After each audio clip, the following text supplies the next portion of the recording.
back to the review, and it's good to be back. With all of you here, and I apologize for the very long break or delay in videos. I had a number of different situations or issues that came up, one especially with surgery. I'm recovering now, so again, I apologize. I just had a lot of things that have interfered lately with my life, so I apologize. But I'm back, and this is my first video back, and I hope you guys enjoy it. I've done a lot of reviews and gameplays and overviews, walkthroughs with CCGs and lists and so forth. I intend to still do all of that because that's something that everyone seems to enjoy. So I will definitely be working on that still and doing that, as well as I wanted to go ahead and make this first video since my surgery and recovery, to talk about something a little different but still tied into CCGs, which again are my love, and that's one thing, that reason I started this channel was the overall, again, sort of disdain or dislike I've seen for CCGs in general that have sort of been a backlash in the gaming community, that people just sort of turn their heads at them. Calling them money pits and so forth, and some of them are, especially if you want to get competitive. But I enjoy the CCG for the type of mechanics it offers and affords for that gameplay, and so I love it. So again, that's the reason for my love for the CCGs and my want to talk about them. But today on this video, what I wanted to go over were talk about Star Trek First Edition, something I've noticed looking at the gaming community and talking to various people, is with Star Trek CCG from Decipher First Edition, for newcomers who want to get into the game but are confused or were confused or intimidated or are intimidated by the different card types beyond the premier set. And I think that's really sort of sad, because, I mean, they're not really that complicated. It's actually more just another card type. There's not a lot of new mechanics at all involved with these, really.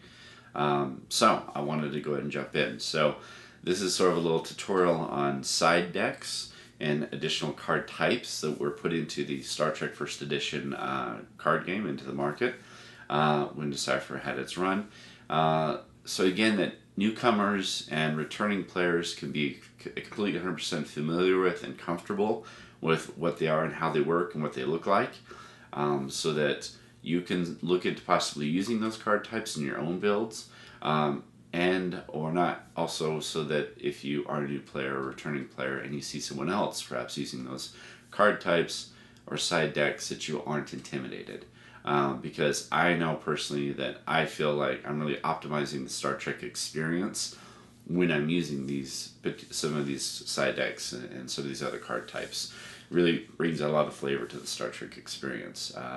So here we go. What I'm just going to start out with first is, as you can see here, this is a doorway, more specifically the Battle Bridge door. Sorry, let me get this. Okay, so here's a Battle Bridge door, and this allows you to access something called a Battle Bridge side deck. Now, and basically your Battle Bridge side deck are going to be filled with nothing but these cards, which you'll see here, these so-called tactic cards. And this one is, I believe, a phaser banks, and this will have, the anatomy of the card. You're going to have modifications to ship stats, a game effect, and then on the within the picture itself, you're going to have a different set of stat modifiers and a different text, and that's dependent on the attacker and so forth. But this is the first one that I want to talk about, and this Battle Bridge side deck is very important because it really does enhance the game, because under the old rules for damage with Star Trek, the card game, is the default damage, if you don't have this Battle Bridge side deck, is rotation damage, which means if you're a direct hit or more than twice the shield value or defense value of the target, then it's going to be blown up flat out, which is still pretty much the same with the Battle Bridge side deck, as I'll explain. But if you're just hit, then there's a huge difference between rotation damage and damage from a Battle Bridge side deck. Rotation damage, all it does is drop your range to 5, and that's it. That is all it does. So damaging a ship doesn't mean much without a Battle Bridge side deck. Damaging a ship does not do anything really except for slowing it down. It can still be very beefy and still be able to fire back and have teeth and all that stuff. So that's what you're dealing with if you don't have a Battle Bridge side deck. You're dealing with rotation damage. So let me explain. So there's definitely a benefit to a Battle Bridge side deck. Now let me explain the concept of a side deck. There are 3 components to most Star Trek decks, player decks. You have a seed portion, which is what you're going to use to set up the board with, your actual draw deck, and then a side deck. Side decks are cards that you access, hence why it's called a side deck, that don't count against your normal deck build limitations. So these don't count as part of your normal draw deck, and they don't count for or against it. This is simply a side. The only thing that's going to count for part of your seed card would be the one doorway here. So the one doorway here that you're going to seed during the seed phase is only going to be the only thing that counts against any of your totals. So this will be one of your 30 seed cards. But every other card here, all of these tactic cards, are going to be a deck in and of themselves. And that's the concept of a side deck, is you have cards that are going to be basically a sideboard. Would be the same idea, but it's an active sideboard you can access during the course of the game, instead of between games and switching things out like Magic. So side deck is very popular and very important for any kind of current play if you want to really have a really solid game.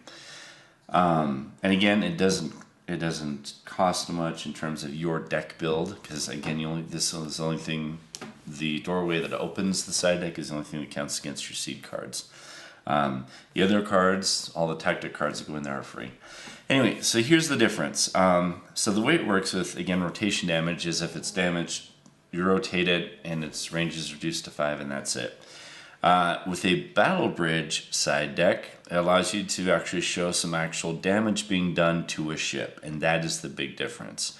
That is the huge difference, and why many people who are going to engage in ship combat or plan to do that really go for a tactic side deck.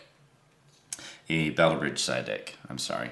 So, let me mark through the component of the card for you. So, if you look here, you're going to see the card, and it's going to have the name of the card, it's going to have an attack and defense number, and then it's going to have some game text, and it's going to tell you how many cards you're going to pull from your side deck as damage markers.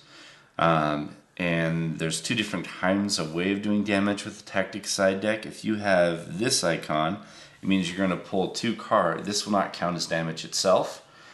You're going to pull 2 cards, or how many it says. If it's a direct hit, it's 4. If it's just a hit, it's 2. For this one, for the phaser banks. So what that means is you're going to be pulling 2 cards from here.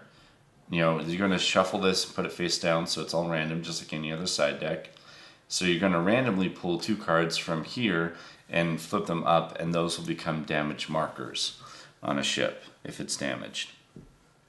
And that's the standard kind of damage from a tactic side deck. Now, and that's what that breakdown means. Now, the attack and defense, what that means is that you draw this tactic card after targets have been declared.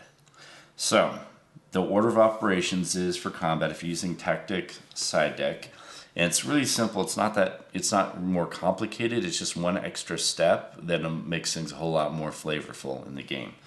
And that is, you're going to go ahead and declare targets when an attack happens, and then both players will have a chance to play any modifications to combat with interrupts. After people have done that, then the final step is, if you have a tactic side deck, you draw your tactic card. And you're going to draw 2 cards, and then, so you're going to draw 2 cards, and you're going to go ahead and pick which one of those 2 tactic cards you want to use for that engagement. The other one goes back into your draw deck on the bottom of the back into your side deck, I'm sorry, and face down under it, underneath. The other one you'll play, and you're going to reveal them at the same time if your opponent has a tactic side deck as well. A battle bridge side deck as well. You reveal them and you apply modifiers. So, and this modifier is going to apply in this way. Again, just pay attention. It's very simple once you understand this. So, the attack bonus on this tactic card is going to go towards your ship that's attacking. So in other words, your total attack. If you have multiple ships attacking, it's going to go towards 1 total attack value. So if you had 2 ships and their combined attack was 18 total, and you drew this card, this tactic side card, in reference to the ship that he's counterattacking against, then you would add +1 to your attacking total. So your 18 attack would become a 19 with this. However, there is in-text bonuses. Attack bonus is +2 if you have a Federation ship firing. So if I was engaging and I have a Federation ship, which that's the whole purpose, is I design against the affiliation to optimize, so I would have a Federation ship. So if it has a +2, then that's actually going to make that a 3 instead of a 1. So if I have a Federation ship involved in that attack, when I draw this tactic card, it's going to be a total of, in this scenario, if I had 18, it would be actually 21 would be my total attack value after resolve bonuses. So I would get that, and then that second number applies to the defense value of the ship being counterattacked. So let's say you had 1 ship that had a 7 attack value, and he's counterattacking against a ship of mine that has 8 defense. Okay, out of the 2 ships attacking him. So his ship counterattacks my Federation ship, a 7 attack value. So what happens is the ship being counterattacked gets the defense bonus. So let's say my Federation ship had a defense of 8. So let's say I had a 6. Let's just play the number, sorry. Let's say I had a defense of 6. Then I would add the +2 bonus in this scenario, which would bring the defense up from a 6 to an 8. And then you would just go ahead and resolve the number comparison. But that's what the anatomy of this pictured section is. So again, you have the type of card, the name, the game text, and the modifier or the bonus for attack and defense, and applied in the way I described. So again, it's really not that difficult. It just makes things a lot more flavorful. But the real flavor comes when you resolve damage. All right. So in this scenario, he has, let's say, like I said, let's say that he has 7. I forgot the number I said, but let's assume I said 7 for the shields as well, in case I said 7 for attack. I said he had 7 weapons. So let's say he had 7 shields as well. So the target, if he has 7 shields, and I have 21 attack, that would be a direct hit. That's more than double his defense. So what you then do, and again we're assuming that this is the card I drew and used, we then go to this. We then go ahead and follow the game text. It says if it's a direct hit, I pull 4 tactic cards as damage markers. So that's when you do as I described earlier. I would go ahead and pull 4 of these randomly and put them on my opponent's ship as a damage marker. Now, that's when the text below the picture comes into effect. This is going to affect the ship being damaged. So this affects your ships in combat in terms of what's in the picture, and what's below the picture text-wise is what affects the ship being damaged. So if this goes on as a damage marker, then this is what's going to happen to the ship. So what typically happens is you're going to have some kind of game text. Usually there's some kind of casualty. This one is a standard hit. So the casualty says randomly kills 1 personnel, and that's it. If it's on a NOR, it has to be, it's at a site of an opponent's choice, which I'll cover, NORs and sites. But the point is someone dies randomly. So you have a casualty that happens from the hit, from this one card, and you resolve each one in order. So you don't pull out all 4, slap them all down, and then resolve in the order that the opponent likes. It's in the order that you draw them. So if I draw this first out of the 4, then it's going to have this effect. The casualty is going to hit, so he's going to lose someone randomly, and then this goes onto the ship with modifications to the ship's stats. So this is going to modify the ship's range by -1, weapons are -2, shields are -1. So that is going to alter the ship's stats. In addition, the hull is going to be minus a percentage. Any ship is going to have a hull percentage starting of 100%. So if they take enough damage markers that equals 100% or more, then that is considered destruction. It's going to blow up the ship, and it's just flat out destroyed. That is the Battle Bridge side deck and the associated tactic cards. There is no limit on how many copies of or how many tactic cards in total that you can have in a Battle Bridge side deck. So you can have 10, 20 of this one phaser banks, and you could have a stack as few as 1 to 100, or however high you want to make this. So my personal total I go with, I believe I did 30. I don't remember exactly. 20 to 30 is what I have in there. As you can see, as I've outlined, this Battle Bridge side deck is very solid, and it adds so much to ship combat and makes it so much more flavorful and effective, where it makes it really worth doing a ship combat in the Star Trek game. Because as I described, you compare what I just described to the old rotation damage I talked about earlier. There's really not there's no reason to engage in ship combat before this, unless you could guarantee blowing up the ship. That was the only reason to attack in the old rotation system. The only reason to attack is if you know 100% that you're going to blow up that ship in one shot, because otherwise it wasn't going to do much. They would just have a reduction down to 5 on range, and that would be it. And that would be the total result of your efforts. So this, however, makes it so that even if you just damage, your opponent is going to feel it. There will be a consequence, there will be an effect, there will be an actual ship damage result.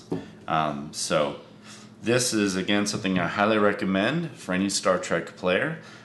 If you have questions about this side deck or tactic cards or anything else I'm going to show in this video, just go ahead and leave me a note and I will respond. I will get back to you. Because again, I love this game and I want everyone to be able to enjoy it. I don't want any player to feel intimidated by any of the card types, or to feel like they can't play any of the cards that they like using because they're afraid that someone else is going to be intimidated by them. So I'm hoping this informs both sides so that everyone is on the same page and everyone understands. That's it, so we'll go on to the next side deck. But again, that is the Battle Bridge side deck, opened with a Battle Bridge doorway. Now the Q's Tent side deck is again another side deck. This, however, does have a limitation of 13 different cards. So you have a max of 13, and every card has to be different. But these cards can be any card types. As you can see, this is just an event interrupt combo, but it's just an event interrupt. So it's, again, a standard normal card that you would find in a draw deck.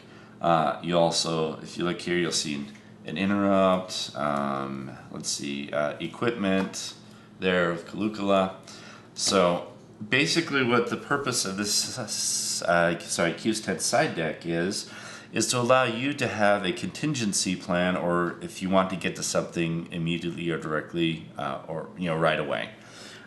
What you're going to do, again, this is just like any other doorway. It's a side deck. These cards in the side deck don't count towards your deck total.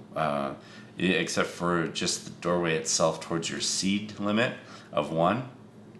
I mean, your seed limit of 30, this is the only card that counts against your seed limit of 30, and that's, again, the doorway that opens the side deck, the Q's tent.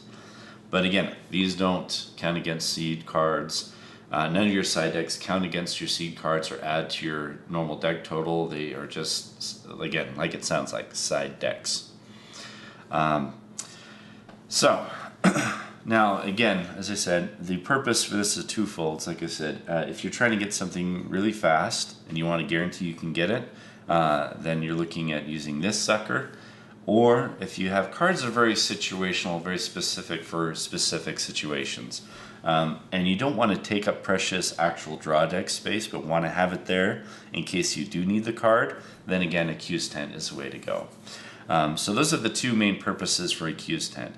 And that Q's tent side deck is vital for, it's important for any kind of consistent, streamlined, effective deck in Star Trek First Edition. And it's not hard, like I said. There's no other special type of card that goes under there. It's just standard normal cards. You just stack 13 different ones under there. And the way you access this, unlike the Battle Bridge side deck, which you automatically draw 2 and pick 1 when you engage in ship combat, this one does require access via some other mechanism. It doesn't automatically pull. So you'll need to use have a copy of the Q's tent doorway in your draw deck as well to be able to play that to pull a card from the side deck. Or if you have any downloading mechanic, downloads will pull from Q's tents as well. So if you have a special download, which is what most of mine are cards that I special download in here. So again, if you have a special download or some other way to download, that will also access the Q's tent. So those are the two ways you'll need to be able to access, is some kind of download or using another Q's tent in your draw deck to play and pull. But that's it. There's not a lot to explain. It's a very simple concept. Again, I hope people don't feel intimidated because it really is effective. It's beneficial, and again, it's very simple. All you're doing is stacking 13 cards that you like, that you want to have, like I said, and 13 different cards that you would normally stick in a draw deck anyway, and just stick them under here, 13 cards. So that's it. So that is the Q's tent. And I forgot to tell you what set these came from. Sorry. The Q's tent side deck came from the Q Continuum expansion. The Battle Bridge side deck, so this one I showed you here. This Battle Bridge side deck, this came out, the Battle Bridge side deck, that came out in the Blaze of Glory set. Alright, so the Q's Continuum side deck is opened with a Q Flash. Again, it's a doorway. You're going to use one of your 30 seed cards to seed this during the seed phase to open up your Q Continuum side deck. And this is going to provide you the ability to throw random cards at your opponent when they attempt missions. Now, the idea was to give them something random and unforeseeable that they couldn't plan against, and to some extent that was in effect when they released this. But because of people's ability to be able to foresee things with scan or full planet scan or bionic eye or other ways to peek at seeded dilemmas, because of that, then they could plan ahead for it and still either bring everything they would need right at the shot or still be able to redshirt it, which means throwing down somebody who you don't care about losing to clear out a dilemma. Because the way this originally worked, you would have a Q Flash to open up you'd have a Q Flash to open up the Q Continuum side deck. All right, so you'd have that. And then you'd also, during the seed phase, seed Q Flashes as well under the missions as well. All right? And then so what would happen is your opponent, is when he encounters the Q Flash, your opponent is going to encounter X number of Q icon cards from your Q Continuum side deck equal to the number of personnel in that crew or away team that hit that Q Flash. So if your opponent goes in with 5 personnel, then he's going to hit 5 Q flash cards from your Q Continuum side deck. So again, as I pointed out earlier, you can see how that can be problematic.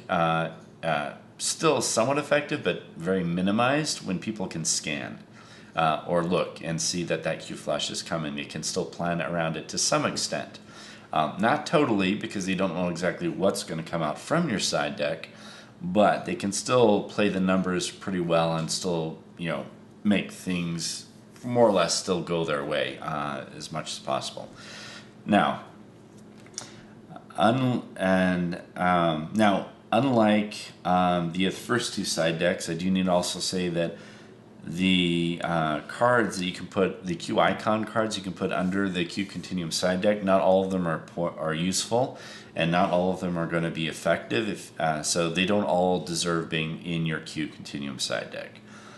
It's a matter of picking out the most effective ones and the right ratios and numbers to really maximize the the Q Continuum side deck, which is what I've done. But I think I've been able to finally fine-tune and hone it pretty well.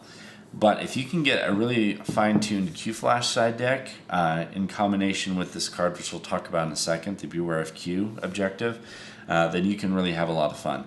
And the reason I have it is it allows me to guarantee that even if my opponent scans a dilemma, I can still throw them for a loop no matter how much they plan, so that I can guarantee that they can't just walk through a dilemma, that they're going to have to encounter something. And that's what the original intent was for a Q Continuum side deck, was to ensure that your opponent was going to have something that they couldn't 100% plan around and that they'd have to deal with. So that's why I include it. Again, you don't have to have it in a deck, or include it in your deck, but I think it's worth it if you can do it right, and I really enjoy that. So let me go over the 2 cards here to the other side of this stack. All right, so like I said, your Q Flash is going to consist of Q icon cards. They are going to all be considered Q icon cards in addition to whatever type they have showing on the card itself. So if you look here, this card shows that this is penalty box. Sorry. You can look here on the penalty box, you can see that it shows that this is also an event. Okay? So, in addition to being a Q icon card, every Q icon card is also another card type. So it'll be like a dilemma, artifact, event, interrupt, and there's also one that's a Q planet, or turns into a mission. So those cards are, by rule, unless the card text of the Q icon card says otherwise, they are subject to cards that would affect that type normally. So for example, penalty box, it does not have protection, so yes. So penalty box can be negated by Kevin Uxbridge because it's an event as well as a Q icon card. So that would be susceptible to that. Some Q icon cards say that they can't be nullified or they are immune to what would normally kill them. So, but this one isn't, so it can be nullified by Kevin Uxbridge. So keep that in mind with Q icon cards. But that's what they look like for a Q icon card. You're going to have, again, the type that it is in addition to the Q icon card. And you can tell a Q icon card because it's all going to be black. Like the entire card is going to be black except for the picture and the words and the logo on top. And it's going to have a little Q symbol right there. This Q Continuum side deck acts just like the Battle Bridge side deck, where you can have as many as you want and as much as you want of Q icon cards in here. So again, this doesn't have the 13 different card limit that the Q's tent has, but it does have to be all Q icon cards, just like the Battle Bridge had to be all tactic cards. Now, the one rule to let you know when your opponent encounters an instance, a Q Flash instance, is they are never going to kick off the same Q event twice in the same instant, or the same Q icon card in the same instant. So if I had 5 in the example I noted before, if the first 2 cards were this penalty box, they'd only encounter the first penalty box. The other one would just go discarded back under into the Q flash, and you would proceed. It would still count against the number that you draw, because you draw it still counts against the number that you're going to pull and that they're going to encounter. But it's going to be basically a dead card instance. It's not going to kick off its effect, because again, it's a duplicate of the same Q icon card in that instant. So that's the other thing to keep in mind when you're building this. You don't want too many duplicates of cards that you're putting into the Q icon, the Q Continuum side deck. So I have, I think, most of them are 2 copies of something, with some of them being copies of 3. So you want to sort of play with the ratios, and that's what I'd recommend. All right, so I've described that. Now let me get back to this Beware of Q. Now, if you're going to go ahead and play with the Q Continuum side deck, like I said, to really optimize it, you're going to want to also, for one of your 30 seed cards, use the objective Beware of Q. And this is what's going to solve the problem that I outlined before. How I described that people could still peek at a card under the mission and see that Q flash coming and sort of plan around it to some extent. This eliminates that problem. Beware of Q allows you to, once per mission location, you can switch out one of your dilemmas just encountered by your opponent with a Q flash, from your hand or from your Q's Tent side deck. Now, it does say just encountered, so you can't wait to see if they can overcome it and then go, oh, wait, I'm going to switch it out. You have to make the decision when they just encounter the dilemma. But when they encounter the dilemma, you do have that option, and you can switch it out for that Q flash. So that eliminates the problem that was inherent with the Q Continuum side deck. Because now, if your opponent hits your dilemma, no matter what he's going to plan for, you can switch it out on the moment, on the spur of the moment. And it's going to be able to be a real problem for your opponent, more than likely. Now, I will say that none of the Q icon cards are in and of themselves game-changing. They're not going to automatically win you the game or hurt your opponent for the life of the game. None of the Q icon cards are that bad. So it's not some massive blow that they're going to get. But the best Q icon cards, the good ones, are going to be enough to slow him down. And it will be enough to be a nuisance and perhaps be able to stop him from completing that mission. So they are effective, just don't expect a 1Q flash hit to end the game for your opponent scenario. That's never going to happen with a Q icon card. But again, it's enough that it will slow him down, and more than likely, if you build it right, do it right, it should be able to give you a good chance of stopping you from completing the mission as well. So, at least for that turn or the next couple turns, or whatever time you need. So, this is very effective with this Beware of Q objective, like I said. Now, the Beware of Q objective has 3 different functions. You don't have to use it the way I described it, but I find it most effective that way. You can also use the Beware of Q objective to seed on table lie to seed Q icon dilemmas as Space Planet dilemmas. And the last function allows you to play Beware of Q objective on the table to go ahead and seed a Q flash under a mission during the course of gameplay. Either of those 2 options I'm not a fan of, because either way your opponent is going to see that Q flash coming, or that Q icon card will be able to be seeable with other cards. So it takes the element of surprise out of the picture if you use it for the first or third function. Again, I use the second function in conjunction with this Q Continuum side deck, and I feel that really is what optimizes the Q function. And I love it because, again, it's proven effective time and time again, and B, it adds so much flavor to the game when you have that operating like that, because it literally simulates Q coming in and doing his stuff. So it really makes it feel like Q is meddling. Q is being there in the Star Trek universe. So it's really awesome. And it's a sound strategy. Again, it's not required, it's not needed, but again, it's a very fun way to, again, shore up the effectiveness of your dilemmas and to make them more and more effective. So again, I highly recommend, but again, it's not required. So this is again the Q Continuum side deck, open with the Q Flash, and use again the Q icon cards, as I pointed out. And then of course, as I also said, you want this Beware of Q objective to really optimize. If you're going to use a Q Continuum side deck, you want the Beware of Q objective. The Q Flash, the doorway, and the Q icon cards, most of them, especially the doorway card itself, come from the Q Continuum set, just like the Q's tent came from. Some of the Q icon cards did come in other sets. Like there's one Q icon card, Fightin' Words, which is actually one of my favorites. It's a very effective Q icon card. But this did come out in the Deep Space Nine set. So some of the Q icon cards are from other sets, and you have to look to find those. And the Beware of Q objective that is so helpful, again, this is also from the Deep Space Nine set. There was one other that came out of the Troubles with Tribble set called a storage compartment doorway that allows you to access a Tribble side deck. Now that is the one and only side deck out of the printed ones that I see really no value whatsoever in using. That's purely only to annoy the opponent. There's not a lot of real value in gameplay with the Tribble side deck.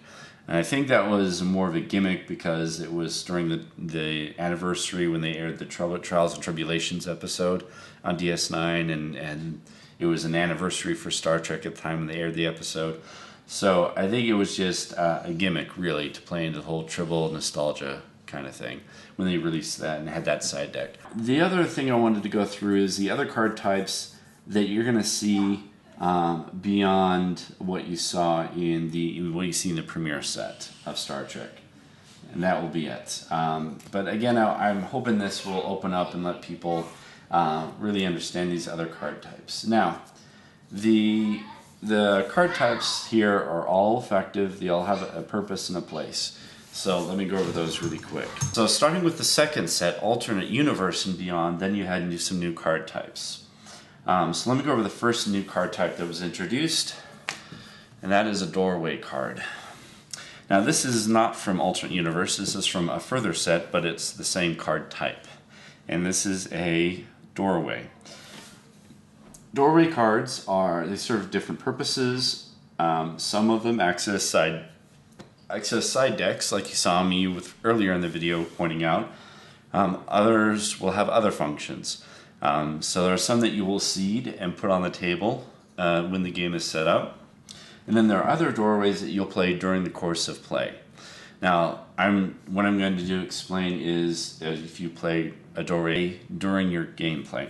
Now, the doorway rules, if you're playing a doorway from your hand, then the normal rules are going to be this. Thus, you can play a doorway, and it does not count against your normal card play if you're playing a doorway from your hand. And normally, unless it says otherwise, it's not going to be limited to once per turn, unless the doorway says otherwise.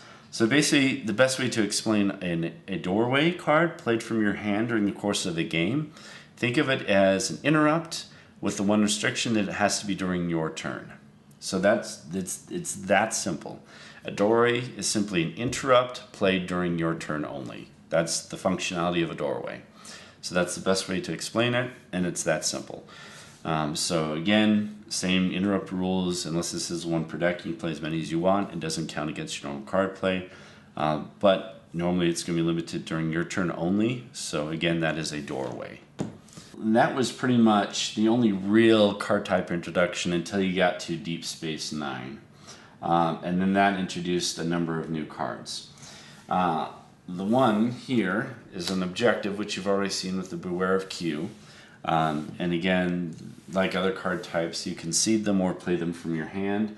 There's also an incident. I don't have any incidents in my deck, so I don't have any to show you as an example. But the objectives and the incidents, the best way to explain it is think of events. It's that simple. So it's the same thing. It's going to count as your normal card play. You can play one a turn, because again, you have one normal card play per turn normally. and that is going to be, that's the basis. You play it, you put it on the table or wherever it says to play it, and it has the effect, and it's usually an ongoing effect for the rest of the game while it's in play, just like an event. But the nice thing about objectives and incidents are that they are immune to Kevin Uxbridge, which is the whole reason they put them out in the first place, I think, because a lot of people were having problems with Kevin Uxbridge being used to nullify every event that people were putting out, and it was getting really annoying. So, although they could have just kept events and just put a little immune to Kevin Uxbridge under it, but I guess they decided to create whole new card types to avoid, so they don't have to do that immune to text. So anyway, so objective and incidents. Again, same playing restrictions as an event, and that's the best way to think of it, is they act like events. They function, play, and act like events. They just aren't events. So again, objectives and incidents. The other new thing with DS9 was it came out with stations, that a very specific station type, and that's a NOR, which you can see here, and then also to go with the NORs, the sites that attach to them. And that was because of the Cardassian theme about DS9 and so forth. Stations are facilities, and unlike other facilities, they are going to have a specific area where they can deploy, and then they're going to have, in addition to shields, they're going to have usually weapons. And so, in other words, they have a possibility of being able to fire back at an attacking force that's attacking at that location.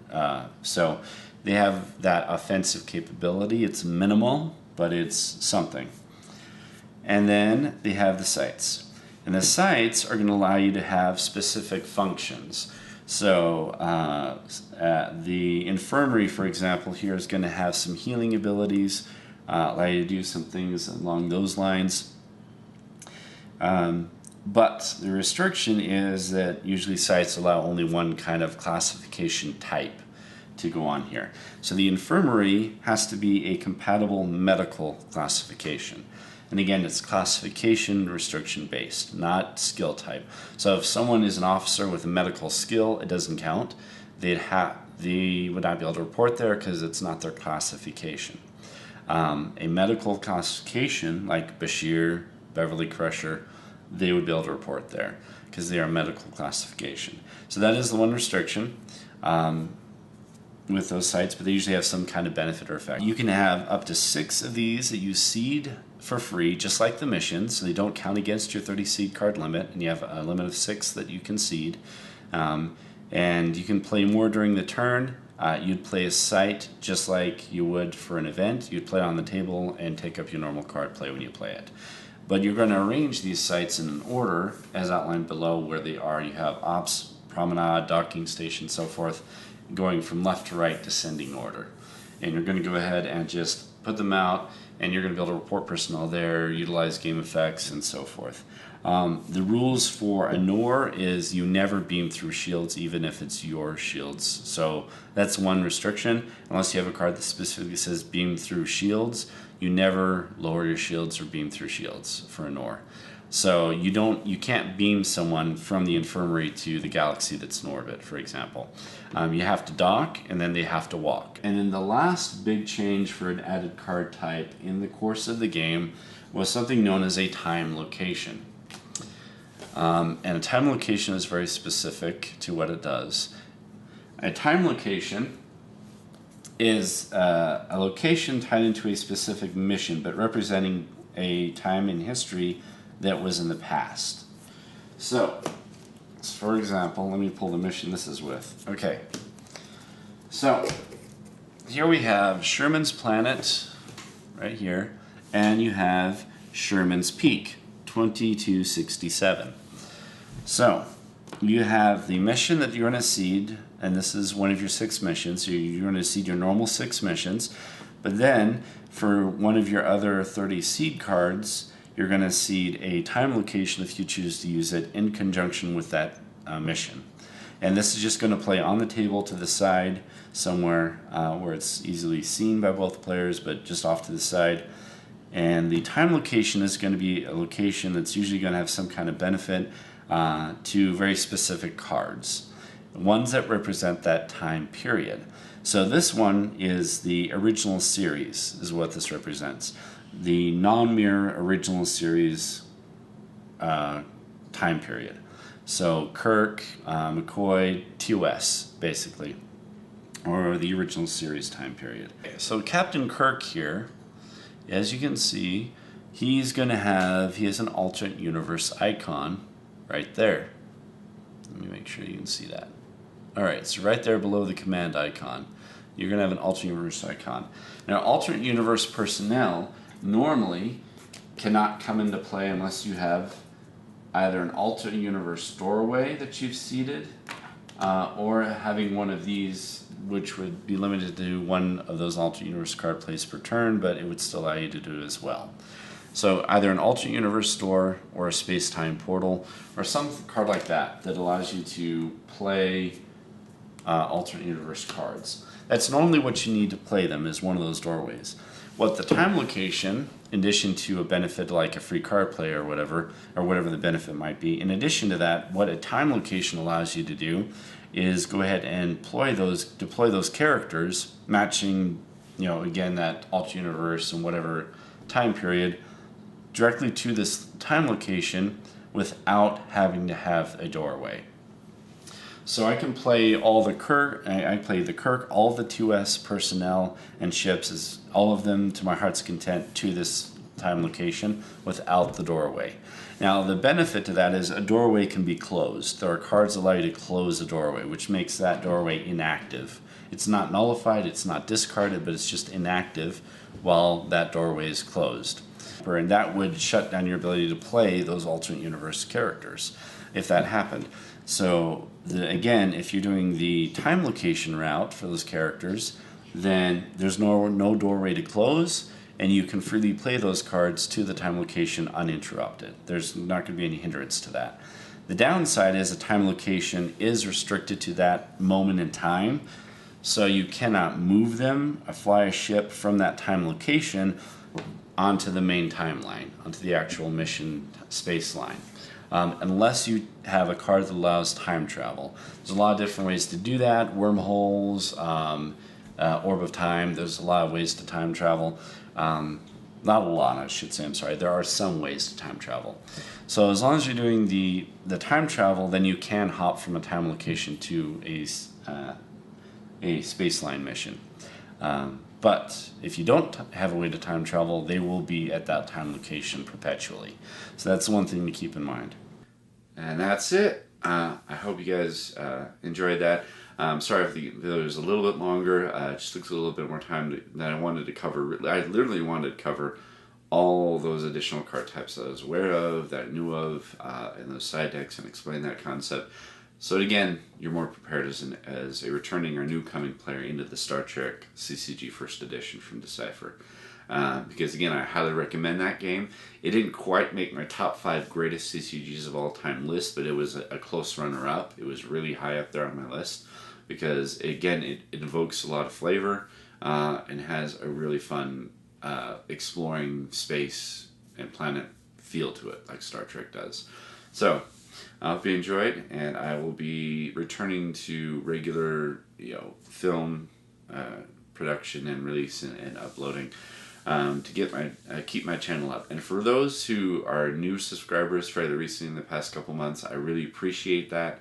And also those who have still continued to be subscribers and remain subscribers since day one or whenever you started. I really appreciate your viewership and your subscriptions. And being a fan of this channel, I really appreciate it. So thank you again so much. And being understanding despite the couple of months of inactivity in terms of uploads and so forth. Because I do want to make sure that this, again, is a channel that offers something for people to view and understand and to enjoy. And on another video, I'd mentioned starting a couple other channels.